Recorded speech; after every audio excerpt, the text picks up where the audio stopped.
is it going? This is Tea Talks with Chelsey. That is me.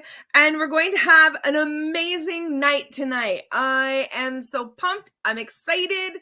I hope you are. I hope you share this broadcast for many people to listen and hear what we're going to be talking about tonight, because it's going to blow your mind. I'm telling you, it's going to blow your mind.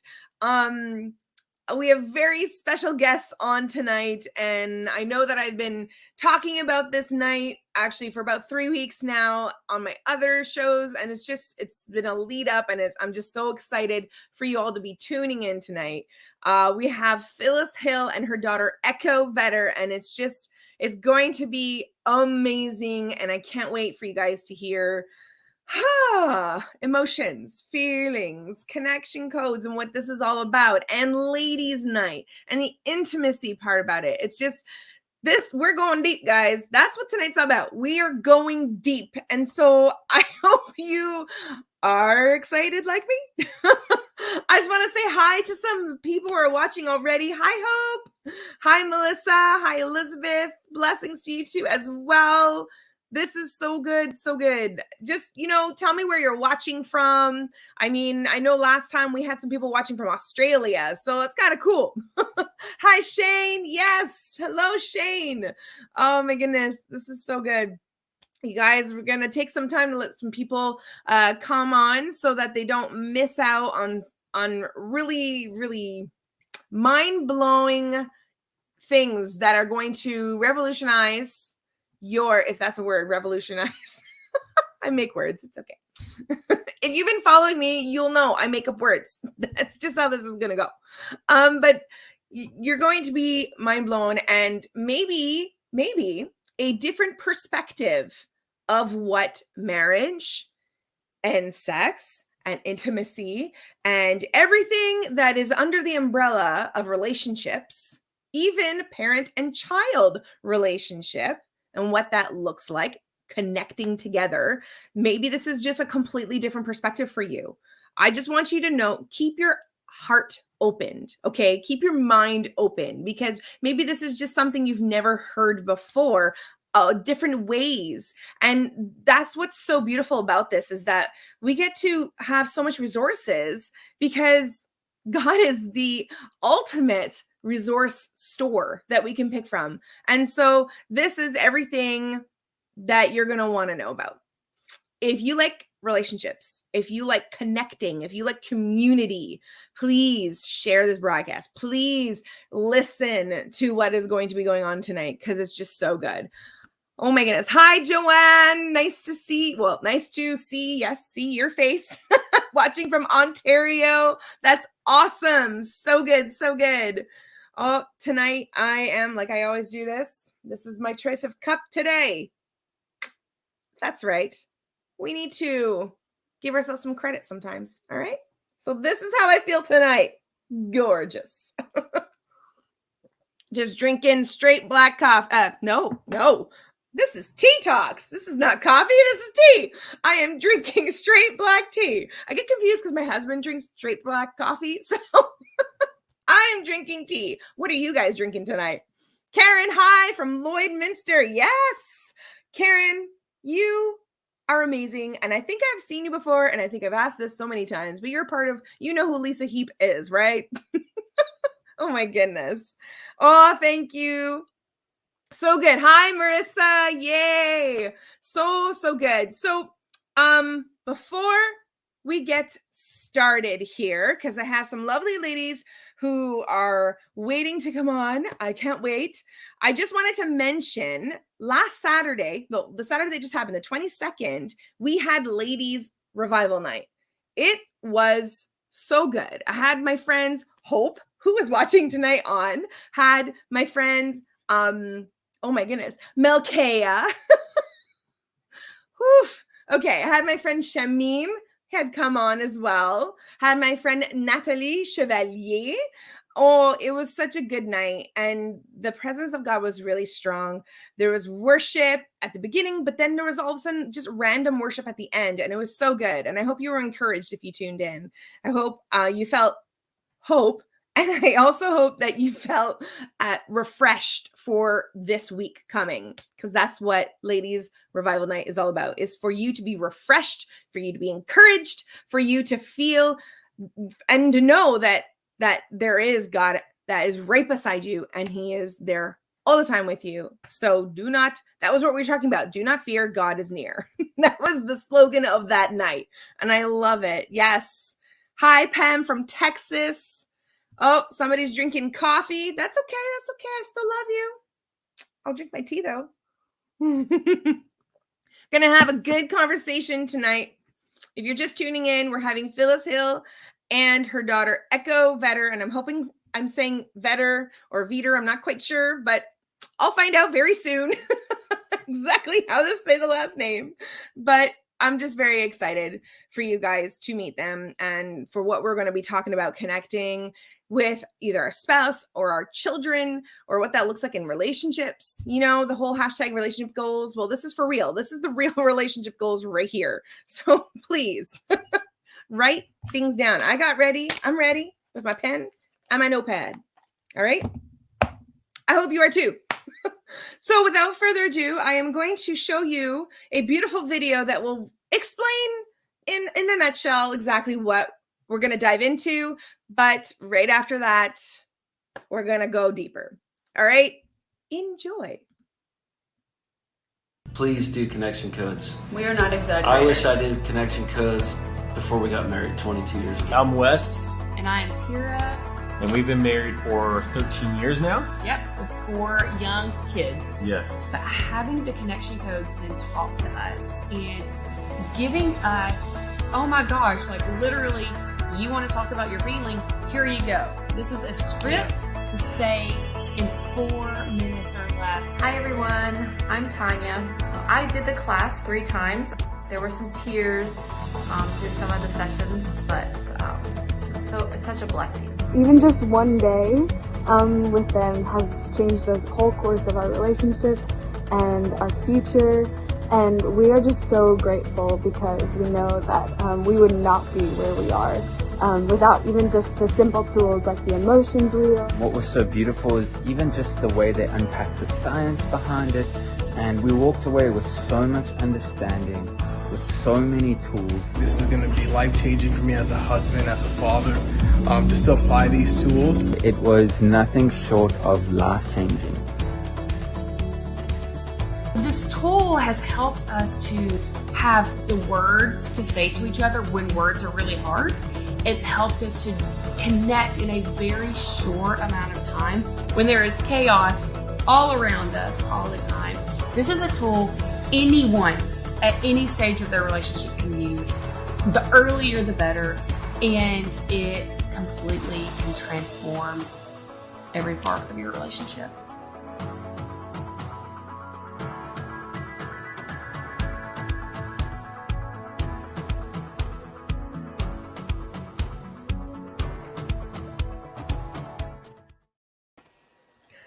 Hi, ladies. Hello. Greetings from Nashville, Tennessee. Oh my goodness, that's very true, eh? Yeah. I always forget the time zone too, and you guys are actually an hour behind. Right. Oh, yeah. It's just 8:13 here. Yeah. Well, welcome to Tea Talks. Thank you. I'm so excited for you ladies to be on here. We have Phyllis Hill and we have Echo Vetter. Okay. Yeah. Sometimes I mess up people's last names and I have to re-ask. No worries. It's a weird one. It's all good. I'm super excited you guys are here tonight on Tea Talks, and I know that people are already commenting. I'm excited for the richness and the gold that you guys are carrying for, especially for this generation here. I just want to say, like, the stuff that you guys carry is definitely what this generation needs. Like, you weren't born at a different era. You were born at for this time. And so I just want to honor you guys, what you carry. It's just so powerful. And as you saw in those testimonies, so many people were saying like how it changed their life, how it changed their marriage, their relationships. And so I just thank you for answering the call, and thank you for just like doing it.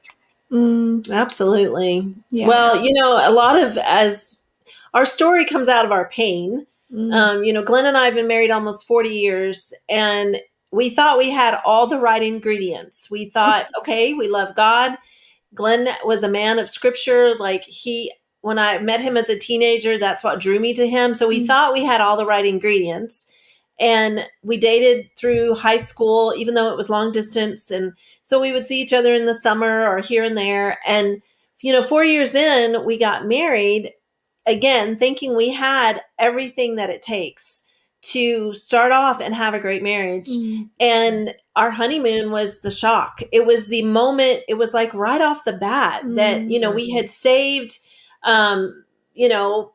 sex, or not that we didn't do a lot of stuff, but we didn't, have intercourse. We didn't put tab A into slot B. And so we thought that that's what we saved. That was the ultimate gift. And that, we finally got to unpack that gift, unwrap that gift and do the thing.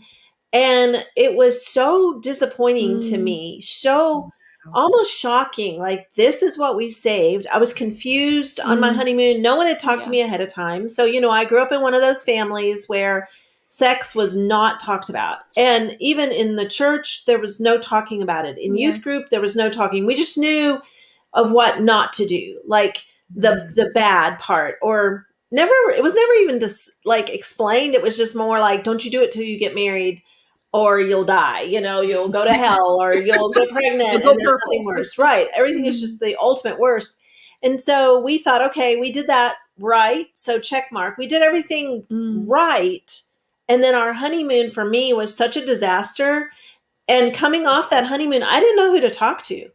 And Glenn was so confused because he thought it was great. And so we were so off right off the bat. Like, I didn't trust him in the conversation anymore. Like, I didn't want to talk to him about it. And I, of course, wasn't going to go to my mom because we had never talked about it. And then I didn't have any lady friends at church that ever had talked to me that way. So I just didn't know who to talk to. And so I just suffered in silence. And I think that, for us, this whole thing grows out of our story, right? Like the years that it took to reconnect, to learn about my body, to learn about sexuality, to learn about the difference between men and women. And it was such a slow, painful journey. And, part of what early on in life we learned and said is, we're going to break generational curses. We're not going to do this to our daughters or our son. We are going to be different. Didn't know exactly how to get there, but we knew this is not okay. Like, our honeymoon almost destroyed us. And, once we started sharing our story, getting bold enough to share our story, we started hearing that so many people came forward and said, oh, same thing happened to me. Same thing happened to me. And I think from that, it just grew. Yeah. That's so powerful, because there are so many people who do keep quiet and don't talk about the things that happen behind closed doors, because we think, well, it's supposed to be private, but I'm not feeling like I'm getting exactly what was promised. And so now I'm in this awkward place where I can't talk about it, and I'm not having fun over here. And so what do we do? So 40 years, eh? Yeah. We are having fun. So we are really into 40 years almost this summer. And I figured a lot of things out finally. Took a minute though. I believe you. My goodness. I know me and Ben are celebrating 15 years in November. So yay! Wow. I know. And so we're in we were in that phase of, learning and everything like that before we took the Connection Codes webinar, when you guys were doing it. And so before then, it was just kind of this, well, we know that we're supposed to be talking things through. We know that we're supposed to be processing, but we have no idea how or what to do or where to even start. And so I'm pretty sure everybody's like, what are they talking about? So let's just go right into it. My first question is, like, what would you define? How would you define connections in of itself? Just connection itself. Connection itself. Yeah. Interesting. Well, the first word that comes to my mind is safety. Oh, wow. And part of the reason for that is that what we know now through years and years of study and research is that that's what relationship is built upon. That's what intimacy is built upon. And really, that's what our thriving is built upon. And we have these brilliantly designed brains and bodies and nervous systems that were created to keep us safe, to signal when danger is happening, and to signal where we need to go or what we need to do to find safety. Yeah. But most of us haven't received a proper education. So we don't know how those beautiful brains and bodies and nervous systems work. And so we're just kind of stumbling around in the dark, needing connection because that's how we're designed. We're designed to connect. We're designed to interact. We're designed to be in relationship. But most of us haven't received the education to make that possible. And if anything, we've received a miseducation that actually creates disconnection.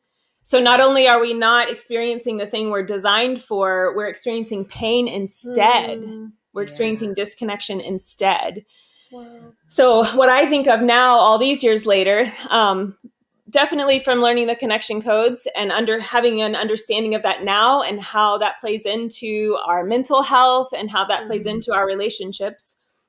But what we know now is that in order for a human being to thrive, they have to feel safe. Yeah. It's the only way. We literally can't do it. We can't survive and we cannot thrive without safety. So then, of course, the next question is, okay, so if safety is our foundation, and what we call it in psychology is secure attachment. Secure attachment to spouse, secure attachment to God, secure attachment to friend or to parent. When we experience secure attachment, what we know now is that we can become, or not become, because it's our original design, but that is when we are able to tap into our original design of creativity, curiosity, playfulness, compassion. All of those things grow from secure attachment. So then the next question, of course, is, well, then how in the world do you create secure attachment? If that is the thing that we are building this whole foundation on, or this entire reality on, then wouldn't that be the question? Wouldn't that be the question of how do we create secure attachment? So that's what I hear. When I hear connection, I hear safety, which at its core is secure attachment. Yeah, I love that. And I think that was going a little vulnerable here, but that's good. That's what we need to do. I think one of the biggest things between me and Ben beforehand was when we would argue, we would argue, like one would attack another, the other attack another, and then it would go like this. And then the biggest thing that hit me was him saying, you don't make it safe for me to tell you anything. Wow. And it's so crazy that the first word you would think is safe. The connection would go with safety, because that's it. When you're not connected, you don't feel safe. Yep. You don't feel like revealing anything to the person. Right. And so I can't imagine what that would be like for, a parent and a child when the safety has been broken and the connection is not there, what that relationship's like, right? Because codes is such an amazing program, but it's also a broad one that can be used for parent, child, and spouses, right? Or even mother-daughter or mother-son. Well, parent, child, okay. But it's such a broad thing that can be used with all relationships. It's so beautiful that people can feel that safety when they're connected. I love that. Oh my goodness. That's so huge. Wow. And so I guess my next question would be like, how can we have, I think that's what you were saying, is how can we have a greater connection? What does that look like? And I think that's where connection codes comes into play, right? Absolutely. Yeah. Right. Go ahead. It grew out of our story of pain. Right. And, once we were able to kind of get through that dark time, and then Glenn is the researcher and spent decades researching all of this to figure out kind of like what happened, because we sure married on purpose. Right. We sure liked each other before we got married. And, Yeah. it wasn't an arranged marriage. It wasn't a shotgun wedding. I mean, and so it was like, what caused us to disconnect? And he did so much research on that, and the connection codes definitely grew out of that.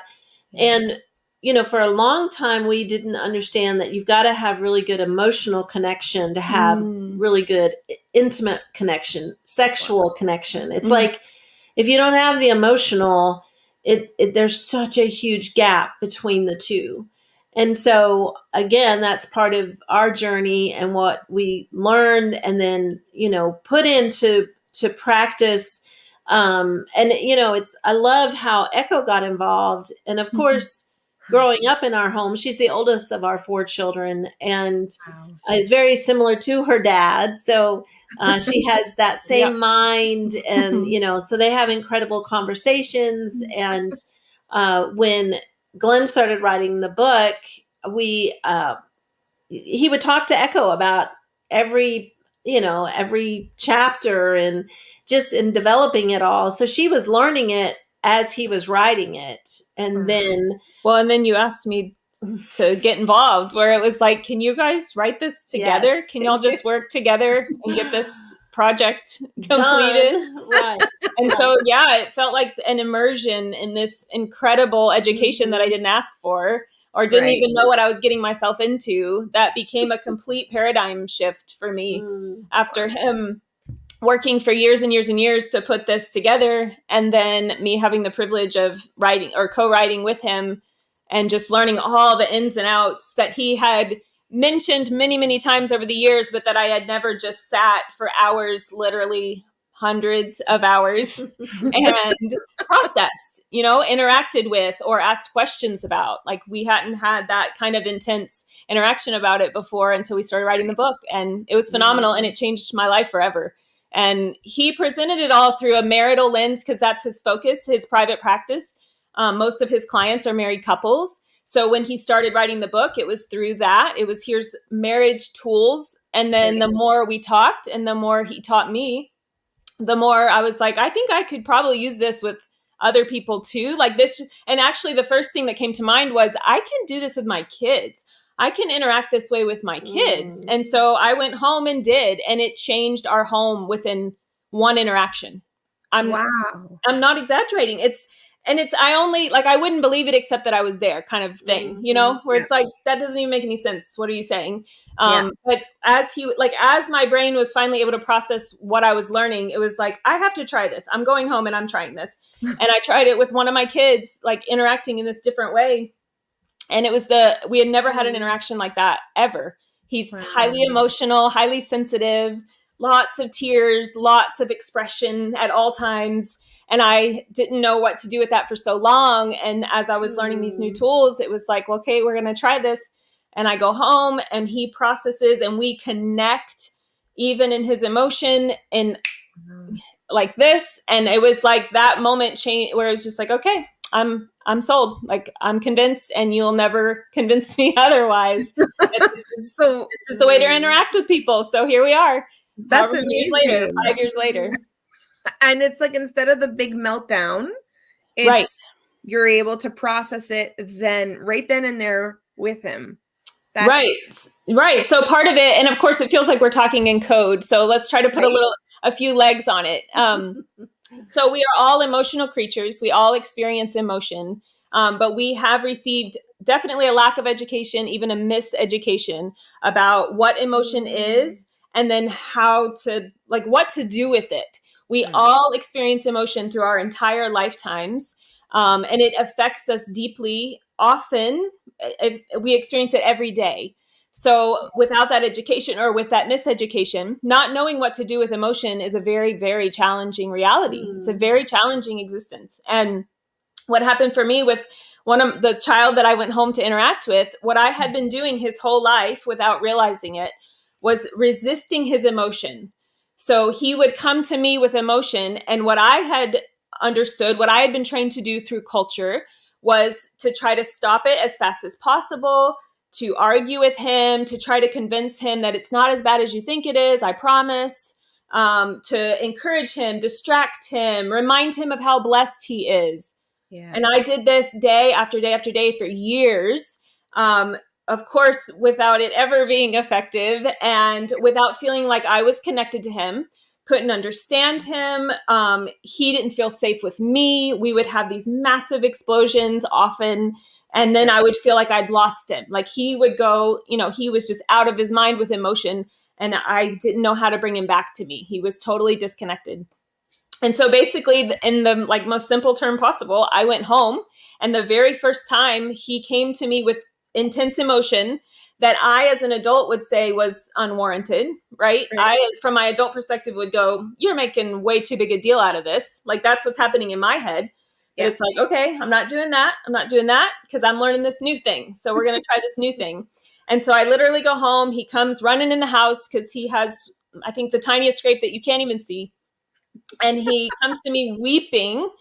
And rather than insist that he's fine, I pulled him to me and I oohed him. It's what we call in connection codes, where I just heard his emotion and I validated his emotion. And within 60 seconds, he was completely dry-eyed, jumped back off my lap, ran back out the door, and my life was changed forever.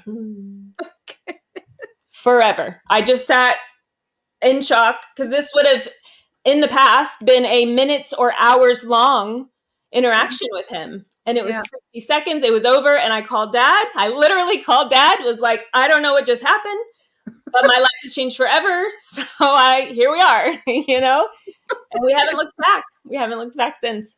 That's amazing. Cause I'm thinking about, that thing where you said where we have, the record player that we're used to always saying, right? Yes. We have our go-tos of what Absolutely. to say. And it's our comfort. And so what we're so used to saying is not working anymore. And okay, now what? And this is exactly what these oohs and the connection codes and that type of language that you're teaching is really getting rid of and really actually reculturing ourselves.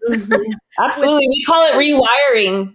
Yeah, see? Because you are literally rewiring your brain because of neuroplasticity and because of the neural pathways that we can change for our entire lifetime. You are literally creating new neural pathways. And so you are training yourself, your brain, your nervous system, your body, your entire essence, your soul, to change the way you process reality and the way you process life and the way you process relationship. You're literally changing it, like biologically changing the way that you function, the way that you see the world, the way that you process, the way that you interact and communicate. It's phenomenal. It's a miracle is what it feels like. It's a miracle. I hope everyone's mind is going. I mean, I'm thinking about what happened over the weekend for me and our family, where my son actually fractured his tibia, which was not fun at all. And just it really just obviously put a damper on everything, right? I mean, this poor kid. Absolutely. And when we were at the hospital, I'm trying to calm him down, and the thing that came out of my mouth was, at least you're not dead. Oh my goodness. Oh man. At least you didn't lose your leg, or at least, but it's in our own way of trying to help the situation, try to calm down him. Yeah. Me. It's my go-to. Well, at least you're fine. You're okay. Toughen up, right? That type of talk. But, in seconds, had I remembered those tools, that probably would have been done in 60 seconds like your son, and just, just done. I mean, it was a little bit more than a scrape. We saw a lot, but but everybody, and this is what I love. For everybody who's watching and listening, me and Ben had gone actually through last year, I believe, or 2020. I'm not sure which year we did, but they were doing Glenn and Phyllis were doing live webinars about connection codes. And so we would go on Zoom, and it was beautiful. I love the connection that was actually happening through Wow. what we're doing right now, there was still connection still happening. And so we learned the tools and the language and the techniques and everything like that. So, what Echo was talking about with the oohs and things like that, like you'll learn this type of technique of how to just all of a sudden eliminate the meltdowns and the freak outs and even in our own selves, because I totally freaked out when all of that happened. Oh, and yeah. I do my go-tos and things like that, but then you're just reminding me of everything I learned. I was like, well, is his experience. Yes, exactly. And what's beautiful and hard but true is that you can go back and repair. You can go back and go, you remember when I said that thing? Shouldn't have said that thing. I'm really sorry about that. I feel guilt. I feel guilt that I said that thing, and maybe a little bit of shame that I said that thing. And I hear you. I hear your pain. I see you. I accept you. I love you. I care for you. And it's incredible because even that we can repair. Yeah. We create disrepair at times, and we all do it. I do it. She does it. Like, we don't remember this 24/7. There's still moments in our life where it's like, and you have to call them back, right? It's like, Mom, that conversation we just had. I'm sorry about that. I feel guilt. That was not what you needed. And I remember that now. And you can go back and make that repair and then invite again. I invite you to share your heart with me. I invite you to share your pain with me. I want to be a safe place for your pain. I'm here. I'm here and I hear you. Yeah. And the ultimate goal of this is connection. Absolutely. Yeah. So I was wondering, Phyllis, you have something to say. I see you really. I know. I'm just thinking about, for one thing, if you're listening for the very first time and you don't know the connection codes, the tools are simple. They're not always easy because we've been conditioned differently. Right. But the tools are easy. Yes. And that simple. Sorry. Whew, they're simple. Not always easy. They're simple. They're not always easy. Yeah. And people love that. Yeah. Like, it is so, even children get it. Like, if you're teaching these tools to your children to interact with you this way or to interact with each other this way, kids get it. Absolutely. And actually, kids get it faster than we do. And one of the things that we teach is just a 4-minute tool that tunes you into yourself. What's happening with me? And, Chelsey at the hospital, or even at, wherever he was skating, when the accident happened, it's like your brain was firing all kinds of emotion. Oh, yeah. And, when you are able to go, oh, what's happening for me? And you're able to tune into yourself and go, okay, fear and who knows, hurt. And yes, the pain region, was going crazy for your, in your brain, and the fear of what this might lead to. And, and on that goes. Maybe guilt because, this moment before you distracted him, it's like endless what can be happening for you. Yeah. But it's you turning into you and actually making space for your emotion in that second and oohing yourself, like validating that your emotions are very real. And then you making space for that for yourself allows you to make space for that for him. Yeah. Or even for Ben. Yeah. Ben may have experienced it very differently. And that, I think, is what's difficult sometimes in families and in marriage, where I can experience the same, Glenn and I can be having the same moment. Right. He experiences it one way, I experience it another. Neither is right or wrong. It's just that we experience things differently. I mean, a simple example would be you're watching a movie.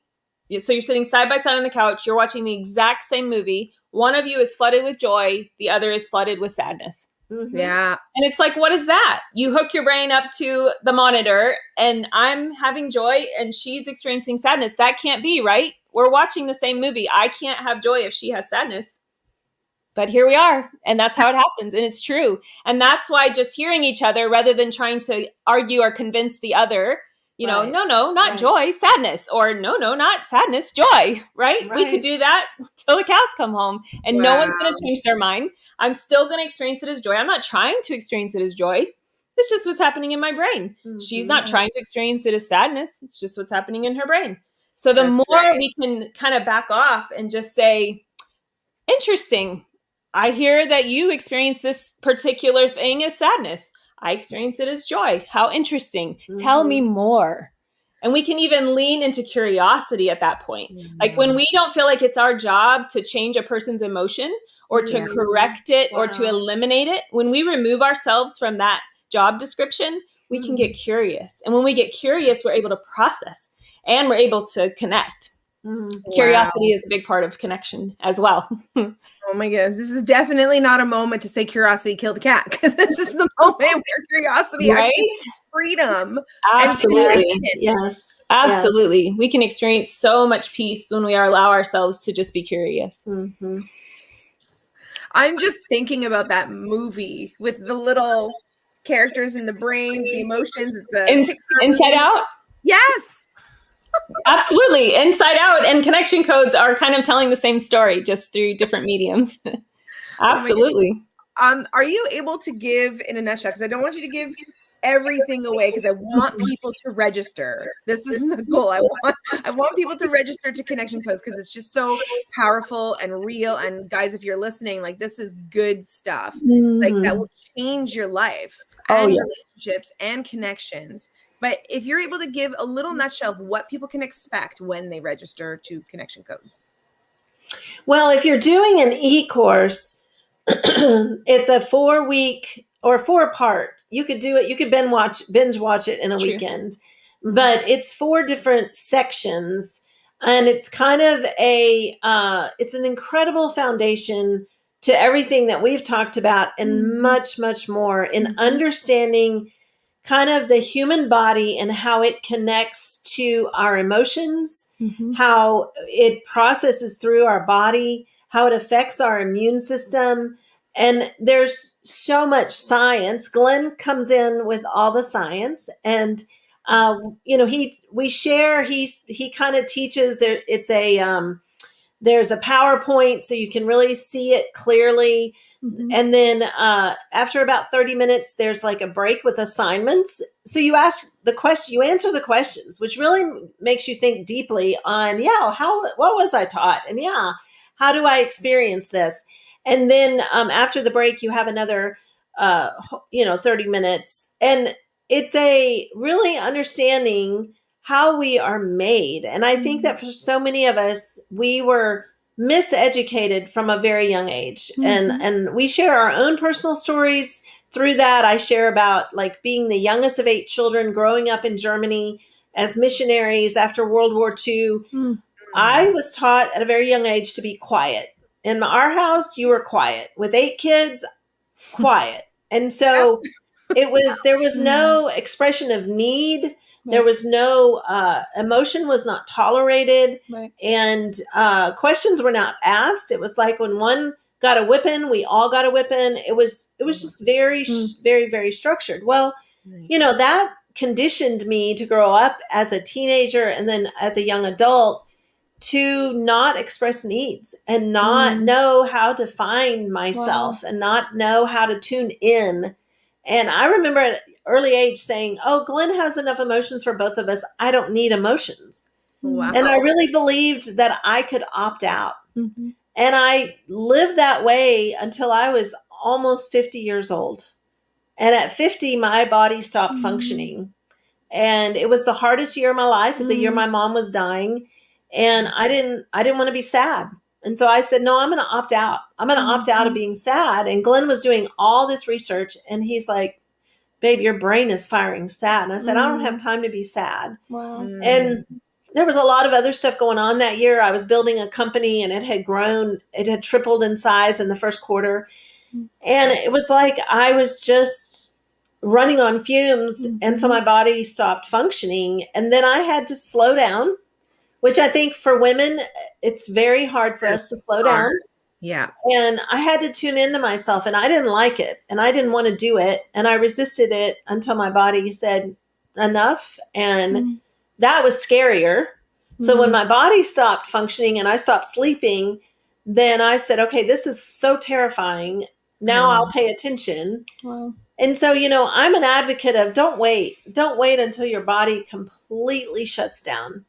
But on the flip side, there's hope because I'm doing great today. Like, as in, even if you've gotten to a place where you're super unhealthy, just slow down and pay attention. Almost like you've been forced to slow down and pay attention. So use this opportunity to tune in. And so much of the connection codes brings you back to life and brings you to that safety that Echo was talking about. Like, to be able to have a language where I can connect with my daughters, my son, where I can be vulnerable, where I can say, I feel fear that I wasn't really paying attention the other day when we had lunch.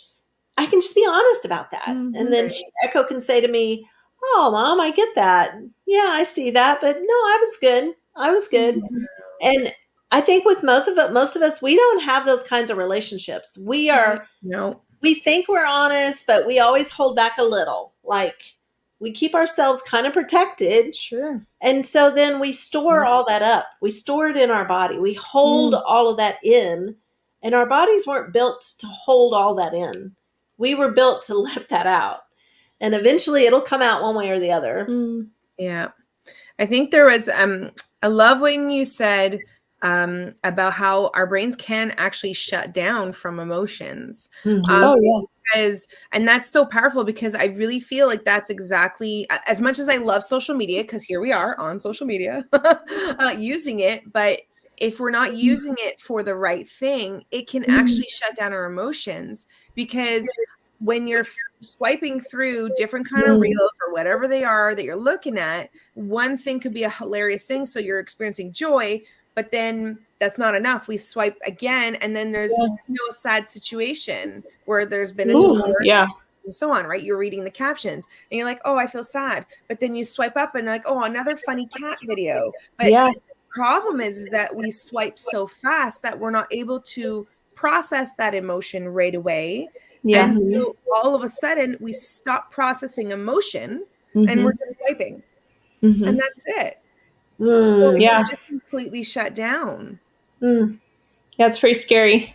It's very scary because that's, I work at a high school actually as a special care counselor. And so that's the generation that we're dealing with right now, is that they bring their cell phones in class and they just go for it. And hello, like, give me some kind of sign of life. And so is there something, I mean, of course, limit our time on social media, but how can we connect back to our emotions? What is there needs, like, what needs to happen?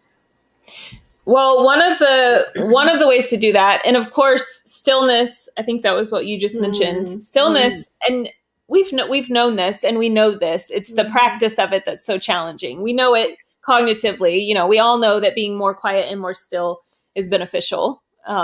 I don't think anyone disputes that. So it's the practice of it.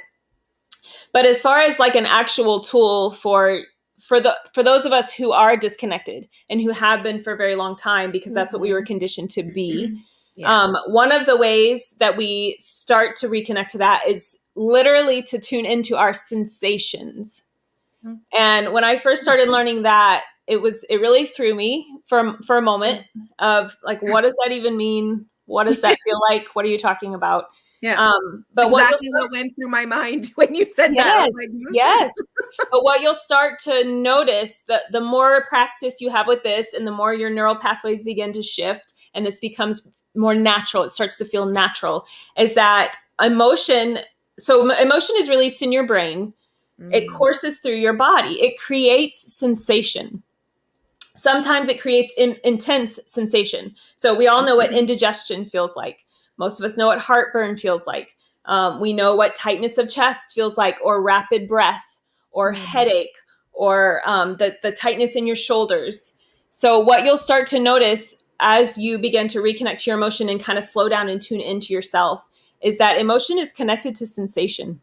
Oh my goodness. So you can literally feel, I've had this weird thing lately, the last year or two, because I would say it's become very natural. Like tuning into my emotion after all these years has become very, very natural. And so I'm starting to notice nuance that I didn't notice before. Like at first it was just a generalized, like, my stomach feels interesting, like I'm noticing my stomach, whatever. And now I'm starting to notice the nuance and how there's like really specific sensations that accompany certain emotions. So one of the ones I've noticed lately, and it's an easy one because it's when I'm driving, if someone slams on their brake in front of me, I feel this weird tingling in my head, in my scalp. And I know that it's fear because I know cognitively, just through education, that fear fires, and that's what causes me to slam on my brakes.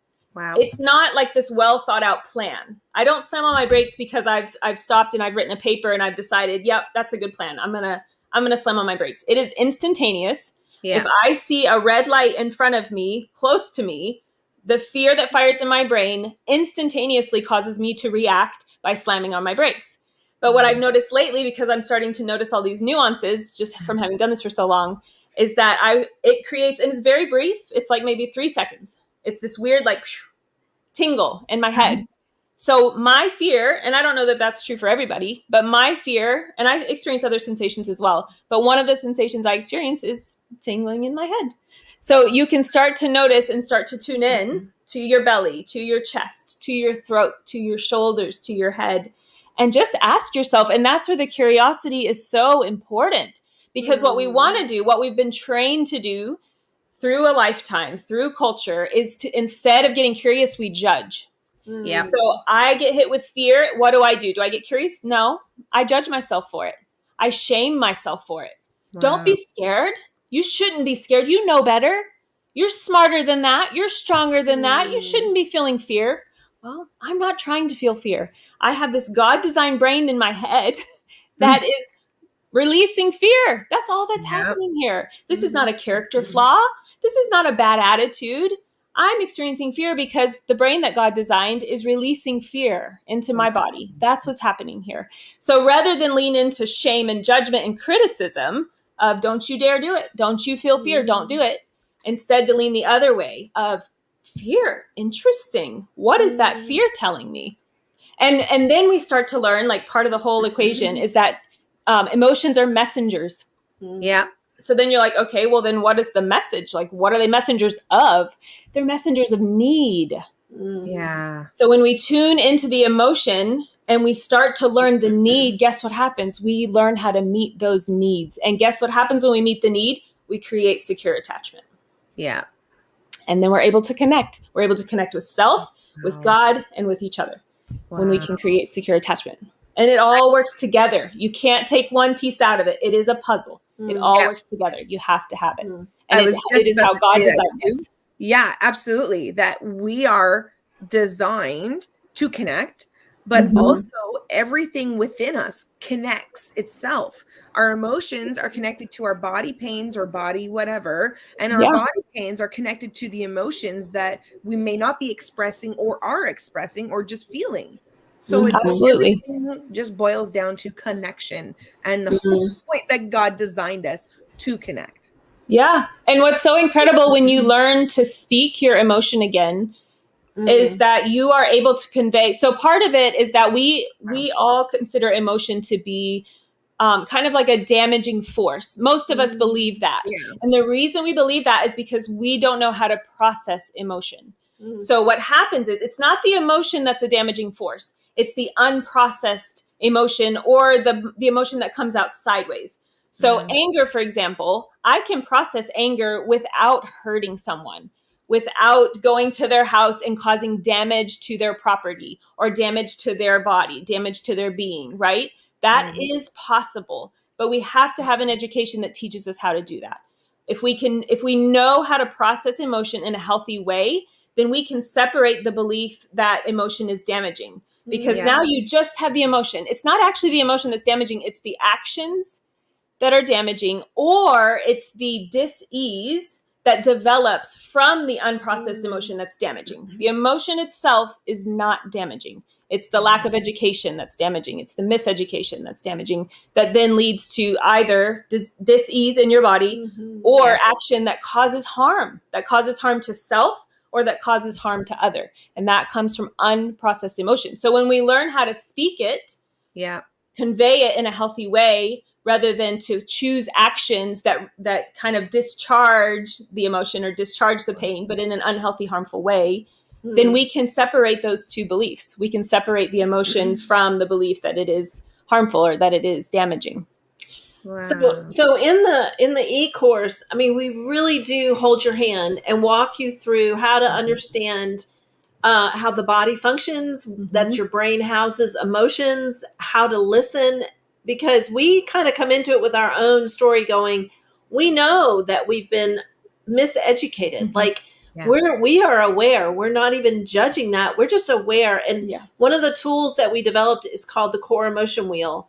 And it's such a simple tool, but it's like we all need it. And kids love it because they're still pure enough in their education of emotion that they get it. For the older we get, it's harder. It's harder for me to tune into my emotions. But this simple tool that we teach, we call it the 4-minute tool. It's a 4-minute tool that will change your relationships.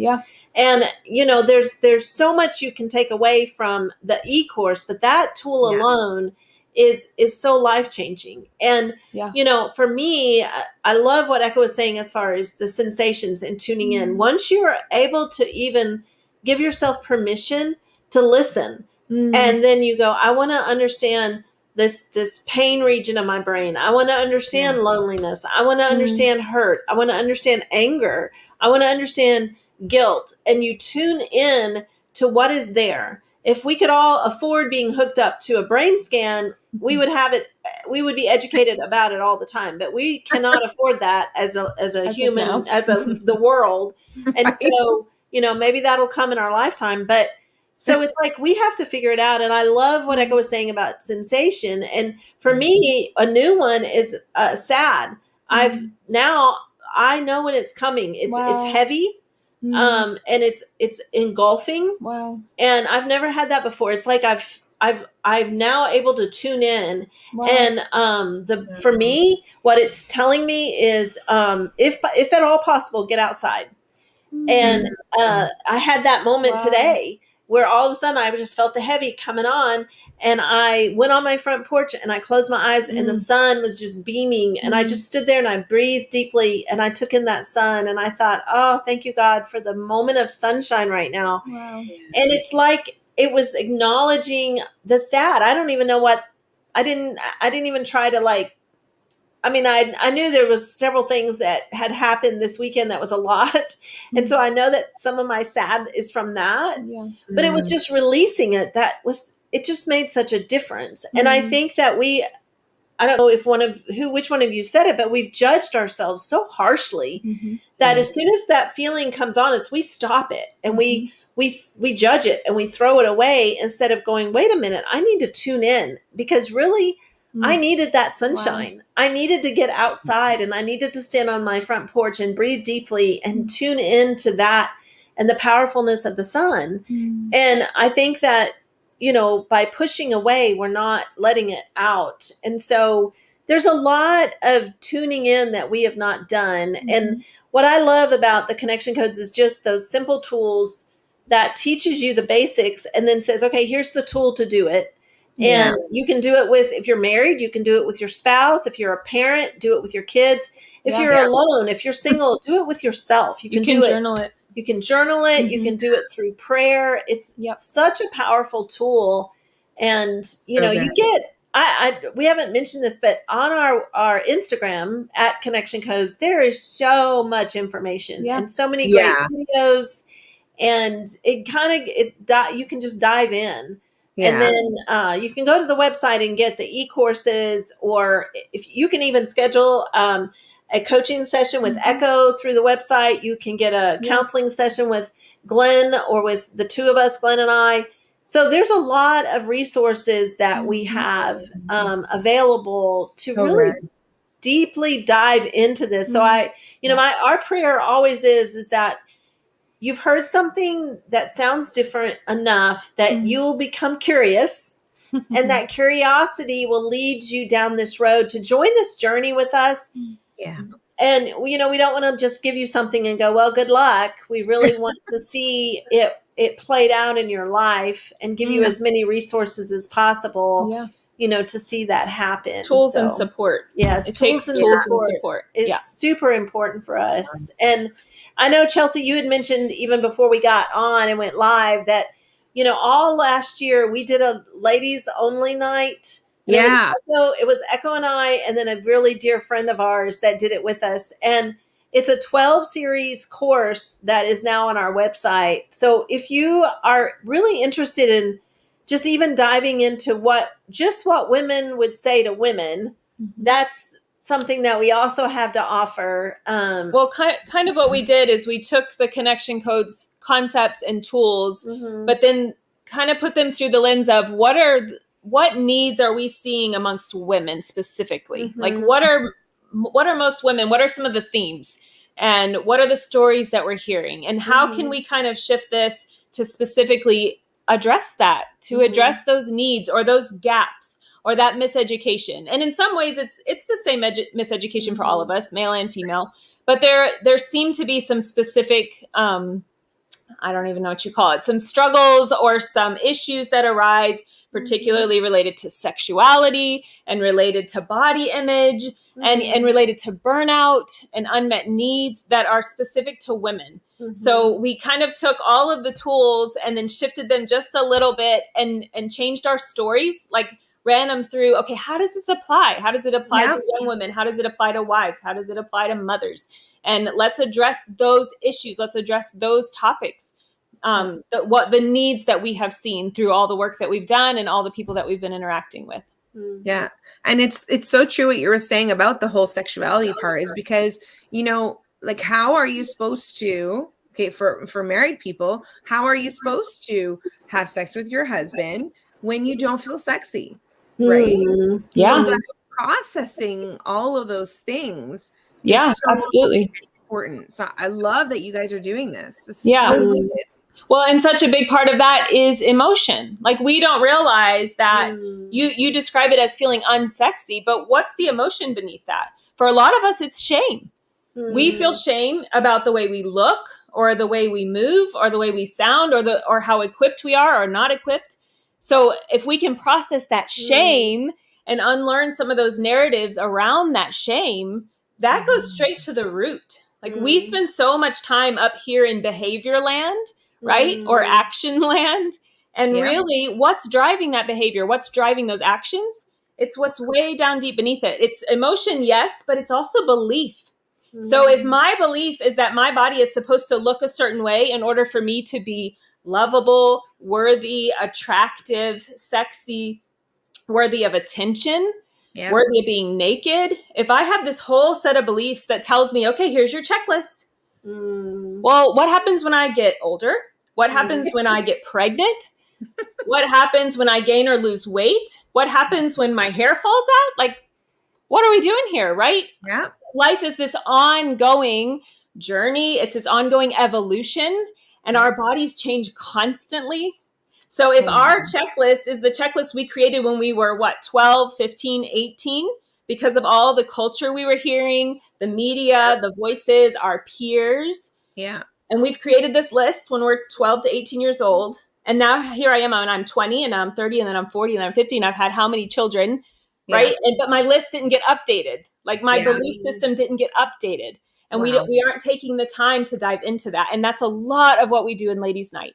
Is like, let's take those toxic beliefs that have been informing our shame for all these years and that have been creating disconnection for all these years. Let's dive straight to that, straight to the root, straight to the core, and let's blow it open and let's create a healthier garden. We call it a garden a lot. Like, let's create a healthier garden where something that we want to keep and want to have can bloom, can grow and bloom. Let's do that. So we spend a lot of time on that during Ladies' Night. My goodness. I know that there's already a lot of ladies on here right now. And so, ladies, this is so good. Like that checklist, you know, if, and, you know, we're trying to compare ourselves from so many, media women who Oh, are yeah. super perfect or who have been photoshopped, but in our Right. minds somehow we think that they're exactly like that. Right. Or sex is supposed to be like how porn does it. I mean, Right. that whole Oh, yeah. aspect of that's the only way my husband's gonna feel happy or satisfied if I act like this. Yep. And so we actually lose ourselves. Oh, yes. Process. That's very, very common is what we're learning. Very few exceptions to that narrative. Yeah. And it has caused such extensive damage. And we are so passionate about changing that for our fellow ladies, our fellow women. So passionate. Absolutely. If anybody has any questions, we're going to take about 5 minutes, if that's okay with you, before we end. We're just going to do like a Q&A open up part. I know some questions actually were asked up here. I think one of them was, is the connection code for single people? Definitely. Yes. I think, I don't know at what point that question came in, but it's that the reality that we need to learn this as early as possible. I mean, we need to have good emotional health. We need to understand our emotions. We need to understand how they're housed in our brain, how they fire, how they kind of show up in our life. We need to know how to access them. We need to know how to process them. And so whether you're single or married, this is a human right. Emotions are a human right. And we've got to relearn what we have been through our culture, through our, heritage, what we've been given. Yeah. Wow.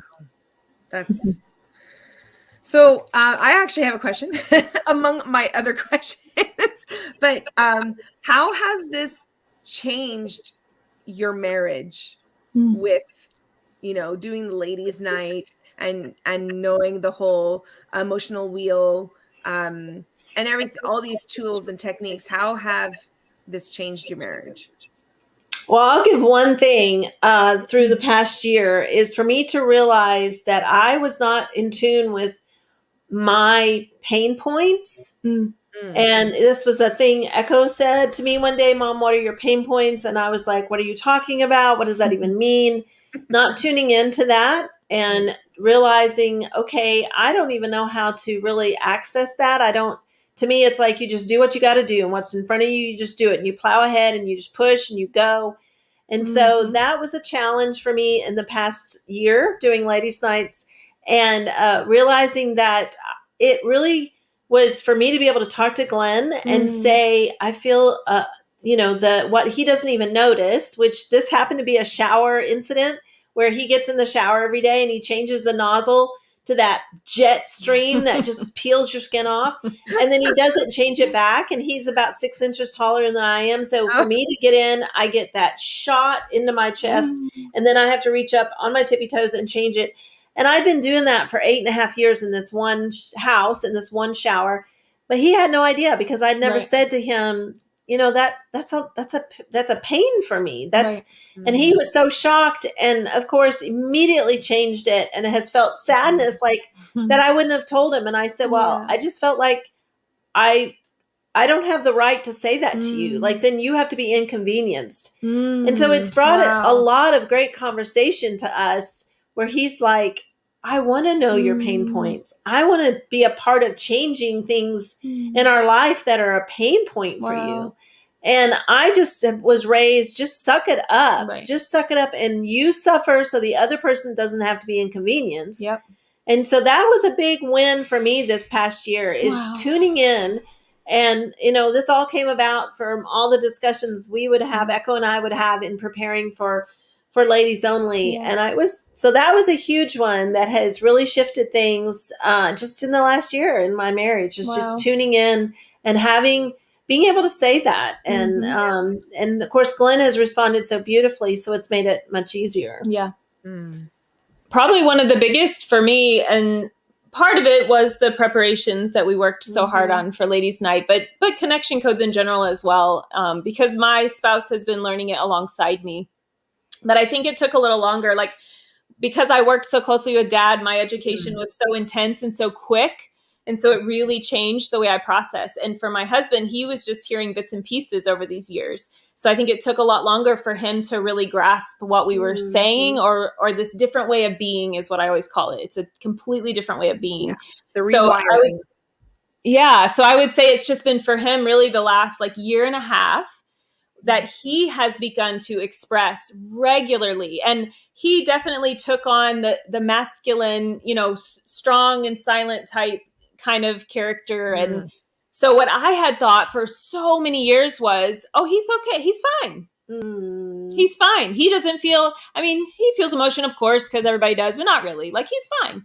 Right. And then about a year and a half ago, as we were going through a really hard season, 2020, and a lot of stuff was called to our attention, and we were sorting through those things. And he began to express, like, for the first time, really. He kind of has, but not the way he has in the last year and a half, where it's just been so vulnerable and so consistent, so often. And he has put himself out there, like, to say, here's all the things I'm experiencing. And that goes against all of his conditioning. All of his conditioning told him, you are the man. You just carry the burden for the family because you're the man. And so you just buck up, you pull yourself up by your bootstraps. You don't ask for anything. You don't inconvenience anyone. You don't burden your wife with it. You certainly don't burden your wife with it. Wow. And that's what he was. Right? Yes. Exactly. Be a man. That he really took that to heart. And he, of course, it was through good intention. Like, he's trying to be a good person, a good dad, a good husband, a good business owner. He's trying to just carry the weight of the world on his shoulders so he doesn't inconvenience anyone, so he's not a burden to anyone. And I would say it caught up with us as well about a year and a half ago, where I felt like, I just don't really know you. I know you, but I don't. There's layers of you that I don't know. I can't see because you won't let me see them. And it's killing you. Like, we can see it. I can see it. It's killing you. And through many, many hours, probably hundreds of hours of conversation, he began to reprocess, and his brain began to rewire. And he began to be really honest and really vulnerable in a way that he just never had been before, hadn't known how to be, just hadn't really learned that new way of being. And it's been brutal, but it has been the most beautiful experience of my life. Like, to get to see his heart and soul the way I have the last year and a half, for him to be so vulnerable and so honest, and to show me what was told to him was weakness, right? He learned that it was weakness. And now he's showing me, and I see it as beauty. I see it as this rich and incredible experience that I get to have with this person that I'm spending my life with. Like, it's just been so powerful and so transformative.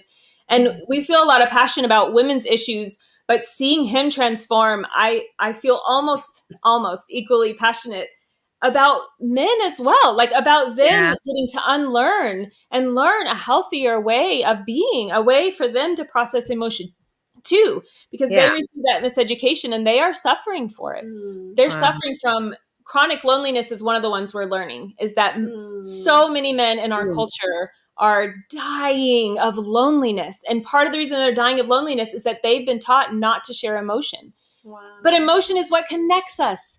So they are so isolated. They are spiritually isolated, emotionally and psychologically isolated, because that's what they've been taught to be. And so through their good intention, or just their unawareness, or, through the miseducation, they're dying of loneliness. And that was one of the things that came out, was realizing how lonely, even though I've been right there, right? Like, we've been right there together for almost 20 years, but there were so many seasons of loneliness for him that I just had no idea. He didn't know how to convey it. So I didn't know how to see it. I didn't know how to hear it. And now that I know that, I can show up for him. I can be there for him. And it has been so rich, so powerful, so incredible. It's life-changing for him, but it's also life-changing for both of you and your marriage. Exactly. As individuals and as a couple, completely life-changing. Yeah. I know one of the questions was actually, where do we sign up? Amazing. I love that. So go to connectioncodes.co. Connectioncodes.co. Co. C-O. Yep, just CO. And you will see the different e-courses. I think the very first thing that pops up is actually a free 3-day event. That's a great way to get your feet wet, to do the free one. Yeah. And then it just kind of shows you and you'll see Glenn and I teach together. And then from that free event, you could choose to do the foundations that we've talked about, or you can do the ladies the whole year, get the 12 series. So yeah, it's all there on our website. Right. We have it broken down into 4. We have foundations, and that's a great place to start. We do have a parenting course. We have what we call late night. So that's focused on sex, specifically about sex. And then we do have the ladies only, and that one is focused on women's issues. So it's the 4 different ones. Connection Codes is certainly the umbrella, but then it kind of takes it and applies it to those different parts of our life, those different aspects. Right. It really hones in on those specific topics. And late night, which is specifically about sex, is that just for couples, or it can be for anyone? Well, it's geared towards couples. I mean, big time. So if you're in a serious relationship and you're engaged, then we do say before you get married, before your wedding, you should watch it. And we do have an engaged package on the website as well for engaged couples that gives them the foundation first. That's the one to take first to get that emotional connection, and then do the late night before the wedding. And then it also throws in a session or 2 with Dr. Glenn before the wedding. So the engaged couple is a pretty great thing if you are in a relationship and your marriage is coming up. So, but it's definitely geared towards towards married people. Yeah, pretty intense, but it's yeah. And there is another event. I don't know if we mentioned it at the beginning, on February 10th. That's also free. And it's on our website. That is called Late Night 101. Sex Date 101. Sex Date 101. How to have an incredible Valentine's night. So, we try to put as much out there that you can jump into it, whatever stage you feel like you're at, and get some great tools for free before you buy one of the e-courses that you can also go through. Yeah. Wow. So my last question, Phyllis, before we end tonight, because we have been going on for a while, but it's so good. So I didn't want to stop early, but have you been able to redo a honeymoon, sort of? Wow. I think that, again, we've been married, it's coming up to 40 years. And I think that, when you start off in trauma, right, you got to work through a lot of stuff. Yeah. And we don't ever take that lightly. And there was a lot of pain caused on both of our sides. I did a lot of rejecting, which is very, very painful for Glenn and for who he is. It affects something very deep within that rejection. And then on the other side, I felt so confused and so hurt and didn't understand. And so there was a lot of damage done really quickly. And that, very much, I would say, falls under trauma that has to be worked through, often with the help of someone else being involved, a good therapist who you can really talk through the pain of all that. Yeah. And it's not to say that there's not times when that flashes back up and we process that in the moment with each other.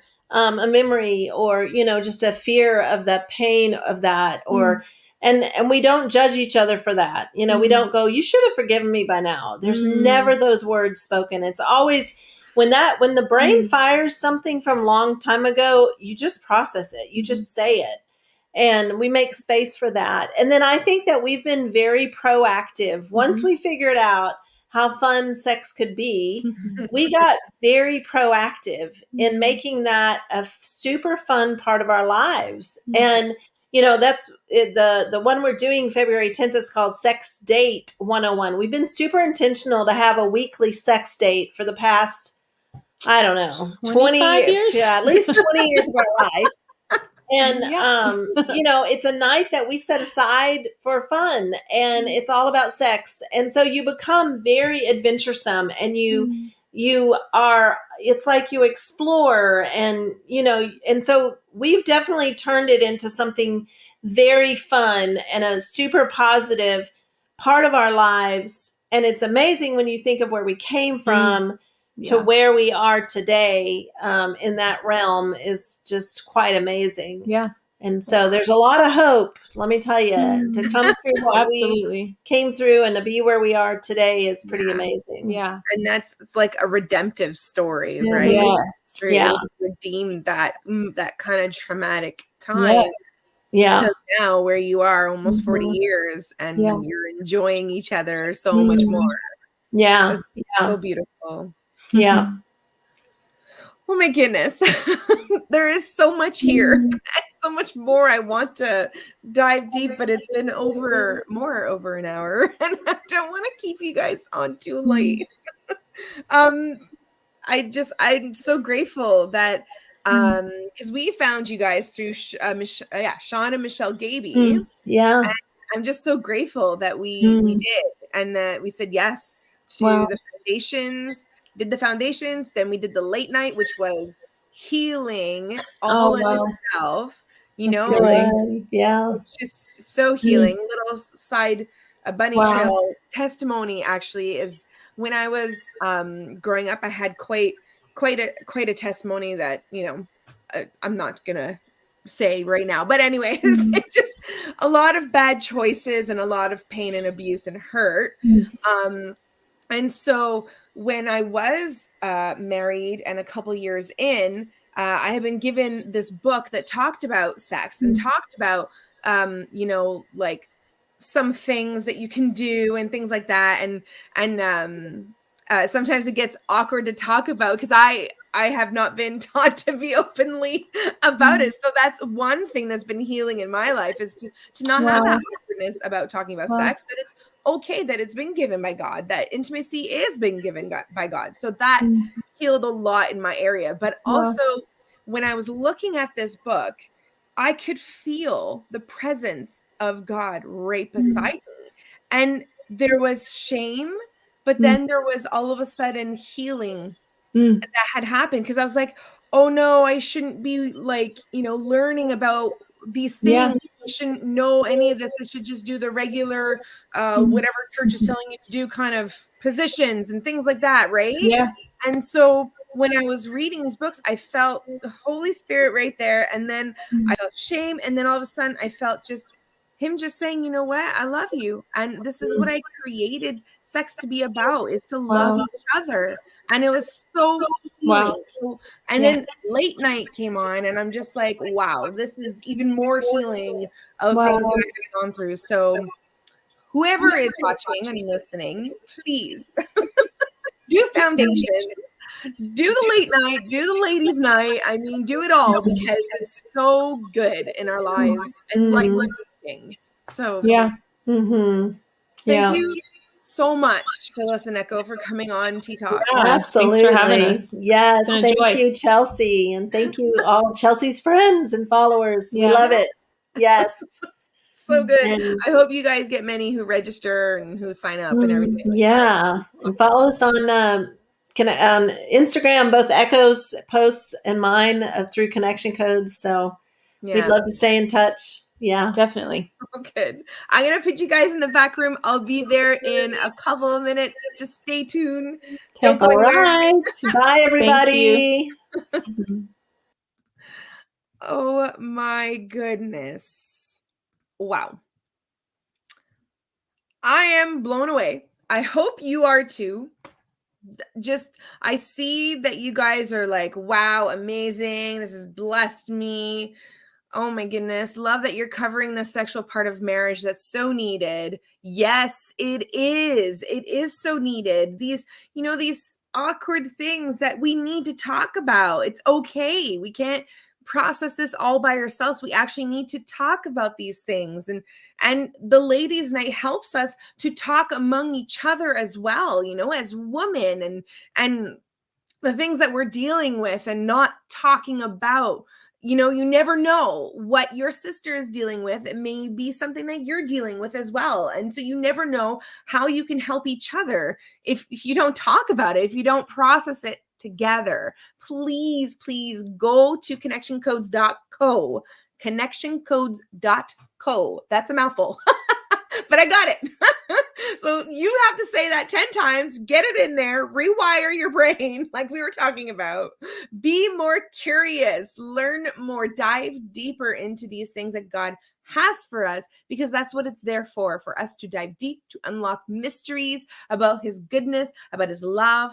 And I'm just so grateful that you guys got something tonight. I am so overwhelmed by the richness that happened tonight. It was so good. I hope you are too. Oh my goodness. Tune in next Monday night. We have Krista Copel. Woohoo! I'm so excited for you guys to meet her. But yeah, this has been a good night. I'm looking at all your comments. Thank you. Love this. This is so good. Well, guys, it's been a long night, but it's been a good one. This is Tea Talks with Chelsey. See you next time.